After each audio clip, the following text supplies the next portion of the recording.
She had not wanted to leave England. "You'll like it in the States, you'll see," Father had told her. "But school's only just started." "Believe it or not, they have schools over there too," Father had replied. "And since when did you like the one you're at now? Come on, Meg, face it. Wherever you've gone, you've been unhappy and fighting inside a week." "That's not true. I've just started Latin classes with Mrs. Drew, and she says I'm off to a good start." Father had laughed then, the laugh that said that Meg would not get her way this time. "I won't go, I won't," she had told herself over and over every night in bed. She had even tried to make a pact with Sue to run away, but baby Sue had refused. "Oh, well, I shall just go off to Wales by myself until they've all gone, and then Gran and Grandad Jenkins will have to take care of me." But she hadn't gone off, and here she was, in glorious Locust Valley on Long Island, USA. She thought about the kids she'd left behind in England. Even the ones she'd really disliked were better than the ones here. She hated the way they stared at her, and the way they laughed at how she spoke. The only thing worse was the way the grown-ups gushed. "What a cute accent," they said, every time she opened her mouth. Oh, she could spit. She kicked savagely at a fallen branch and ran up behind Sue. How Sue waddles when she is mad, Meg thought, like Donald Duck. And how crazy her hair looks, flying out like that around the rim of her pointy hat. It flared to bright yellow under the street light, like a halo or an undercooked doughnut. Meg laughed aloud. Sue had Father's silky blonde hair, of course, not the wiry black thatch she'd gotten from Mother. Like brambles it was, especially under the brush.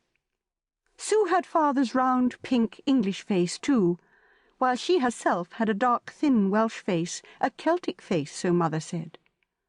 "Remember you're a Celt, and a Jenkins, like me.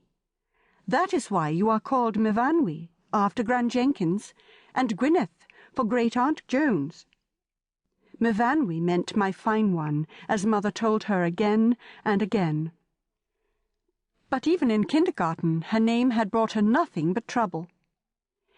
"They won't say it right," she told her mother. "They call me Miffy and laugh when I get mad." Day after day she came home crying, until Mother went into school to tell the teacher to call her by a new name, Meg, taking the M from Myfanwy and the G from Gwyneth. Even then it was a long time before the children changed from Miffy to Meg. "Never mind," Mother had consoled her. "One day you won't be in school any longer, and then you'll be proud of your names." And Mother would tell Meg wonderful stories about old Wales to cheer her up, especially about Morgan le Fay, King Arthur's witch sister. "Do you think her blood is in us, Mother?" Meg would ask. "Perhaps," Mother always said. "Perhaps." Not that anybody in Locust Valley could care about Meg's Celtic blood or Morgan le Fay. At least the kids back in England had asked her to tell them stories sometimes, in the lunch line or out on the playground, and for a while she would feel all warm and part of things. But these kids thought her strange to be talking about such matters, especially that big bully Kenny Stover. From the first he had mocked her accent loudly in front of the others, and when he had overheard her trying to tell about how Morgan le Fay had given King Arthur his sword Excalibur, Kenny really had shown his dislike. "Hey, come off it, you guys," he'd said. "Quit listening to that stuff.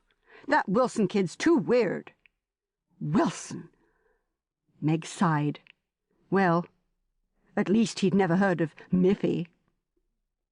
She had watched him swagger off down the hall, longing to pay him back. But she hadn't. Yet.